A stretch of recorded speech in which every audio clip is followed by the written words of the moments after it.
Baik, baik. Bismillahirrahmanirrahim. Assalamualaikum warahmatullahi wabarakatuh. Sebelumnya mohon maaf saya izin off kamera dikarenakan sedang terkendala oleh sinyal. Selamat siang, teteh-teteh semuanya. Sebelumnya izin perkenalan. Perkenalkan nama saya Negeri Hermawati. Saya di sini bertugas sebagai moderator yang akan memandu jalannya presentasi pada hari ini. Saya izin memperkenalkan terlebih dahulu rekan-rekan saya. Yang pertama ada Teh Delia Puspitasari, kemudian ada Teh Salsa Sabatini, dan juga ada Teh Wapa Karisma. Kami membuat video presentasi ini untuk memenuhi salah satu tugas mata kuliah dari dosen pengampu Ibu Ratna Sariningsih.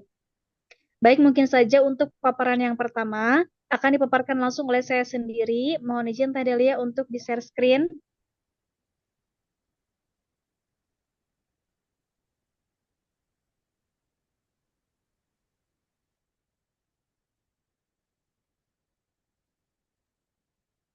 Baik, yang pertama ada urgensi literasi. Nah, di sini kita akan memaparkan materi yang sudah kita lihat tadi mengenai literasi dan numerasi. Di sini ada urgensi literasi. Urgensi dari literasi dan numerasi sangatlah terkait karena keduanya merupakan keterampilan dasar yang mendukung kehidupan sehari-hari. Yang pertama ada pendidikan. Nah, keduanya sangat esensial untuk memahami pelajaran dan berprestasi di sekolah. Kemudian ada yang kedua, pengambilan keputusan. Literasi memungkinkan pemahaman informasi, sementara numerasi membantu dalam analisis data dan statistik yang penting untuk keputusan yang informatif. Kemudian yang ketiga adalah kemandirian ekonomi. Keterampilan ini membantu individu dalam mengelola keuangan pribadi dan membuat perencanaan anggaran. Yang keempat ada partisipasi sosial. Dengan literasi dan numerasi, individu lebih mampu berkontribusi dalam diskusi publik dan memahami isu-isu yang memerlukan analisis data. Yang terakhir ada kesempatan kerja. Banyak pekerjaan memerlukan kedua keterampilan ini untuk berkomunikasi efektif dan menganalisis informasi. Keduanya menjadi fondasi untuk pengembangan individu dan masyarakat yang lebih baik dan berbagai aspek kehidupan. Slide selanjutnya, Teh.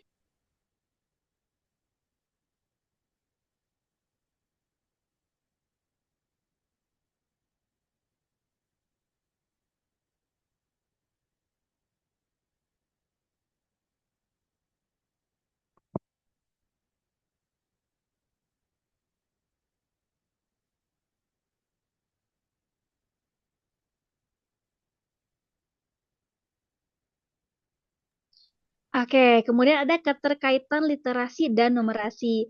Kalau barusan kita membahas tentang urgensinya, nah ini adalah keterkaitan antara literasi dan numerasinya. Literasi dan numerasi ini sangat terkait dengan asesmen nasional berbasis komputer atau sering kita kenal dengan ANBK karena keduanya menjadi indikator utama dalam mengukur kemampuan siswa. ANBK ini bertujuan untuk mengevaluasi pemahaman siswa dalam membaca, menulis, dan berhitung yang merupakan aspek kunci dari literasi dan numerasi. Melalui ANBK, siswa dihadapkan pada soal-soal yang menguji kemampuan mereka dalam menerapkan keterampilan literasi untuk memahami teks dan numerasi untuk menyelesaikan masalah matematika. Hasil dari asesmen ini dapat memberikan gambaran tentang kesiapan siswa dalam menghadapi tantangan akademis dan kehidupan sehari-hari. Dengan demikian, literasi dan numerasi menjadi fondasi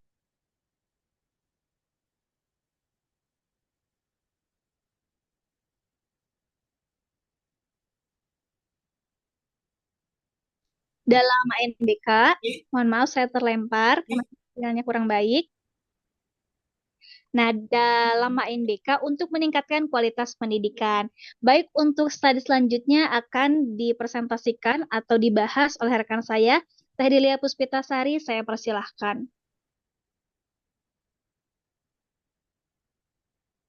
Baik, selanjutnya di sini terdapat soal tentang literasi numerasi.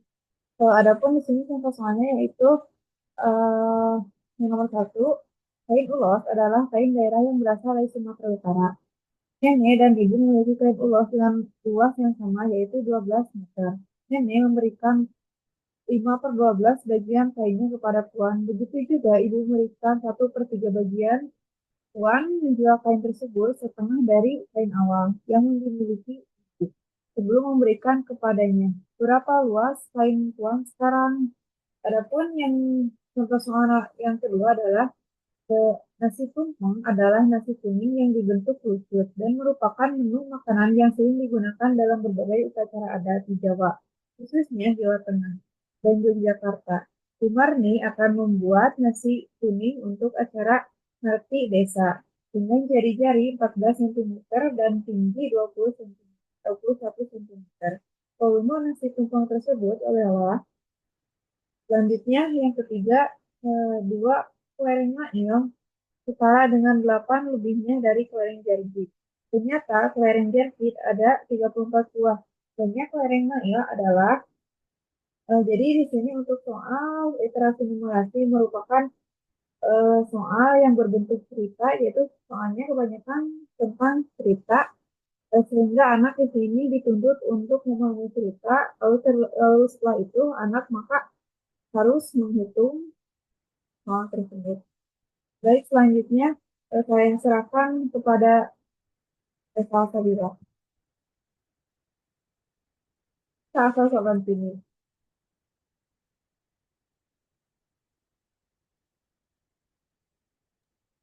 Baik, di dalam soal numerasi di sini ada soal berbentuk PG atau pilihan ganda. Yang pertama ada di kota Z sedang dilakukan penelitian terkait terjadinya gempa bumi. Dari hasil penelitian tersebut, seorang ahli geologi mengatakan dalam 20 tahun ke depan peluang bahwa sebuah gempa bumi akan terjadi di kota Z adalah 2/3. Manakah di bawah ini yang paling mencerminkan pernyataan ahli geologi tersebut? A. Ada 2/3 dikali 20 sama dengan 13,5. Artinya pada 13 setengah tahun mendatang akan ada gempa bumi di kota Z. Kemudian yang B ada 2/3 lebih besar dari 1/3 sehingga kita dapat meyakini bahwa akan terjadi gempa bumi dalam 20 tahun mendatang. Kemudian yang C, kita tidak dapat mengatakan apa yang akan terjadi karena tidak seorang pun dapat meyakinkan kapan sebuah gempa bumi akan terjadi kecuali Tuhan Yang Maha Esa. Kemudian yang terakhir ada peluang terjadinya gempa bumi di kota Z pada suatu saat dalam 20 tahun mendatang lebih tinggi daripada peluang tidak terjadinya gempa bumi. Jadi untuk soal numerasi di sini diharuskan siswa menganalisis soal terlebih dahulu untuk kemudian bisa menjawab soal-soal yang tertera yang disediakan. Untuk selanjutnya saya kembalikan kepada moderator. Baik, terima kasih Teh Salsa dan juga Teh Delia atas paparan presentasinya. Mungkin kita lanjut saja untuk paparan selanjutnya akan dibawakan oleh rekan saya, Teh Bapak Karisma. Waktu dan tempat saya persilahkan. Baik, terima kasih kepada Teneng Risma atas waktunya. Di sini ada soal berbentuk PG. Soal ini untuk nomor 2 sampai nomor 3. Pertanyaannya, Gunung Fuji adalah gunung aktif yang terkenal di Jepang. Gunung Fuji hanya terbuka untuk pendakian umum mulai tanggal 1 Juli hingga 27 Agustus setiap tahunnya. Sekitar 2.000 orang mendaki Gunung Fuji dalam kurun waktu 2019. Pemerintah Indonesia membandingkan jumlah pengunjung Gunung Fuji dengan Gunung Semeru. Tercatat 698.031.000 wisatawan mengunjungi Gunung Semeru sepanjang tahun 2019. Nomor 2, berapa rata-rata jumlah orang yang mendaki Gunung Fuji setiap hari? A. 340, B. 710, C. 3.400, D. 7.100, E. 7.400. Dan jawabannya adalah C. Di sini siswa harus tahu jawaban mana yang dapat mereka cocokkan dengan soal tersebut. Baik, slide selanjutnya Teh. Ini juga masih soal berbentuk PG. Di sini ada kategori benar dan salah.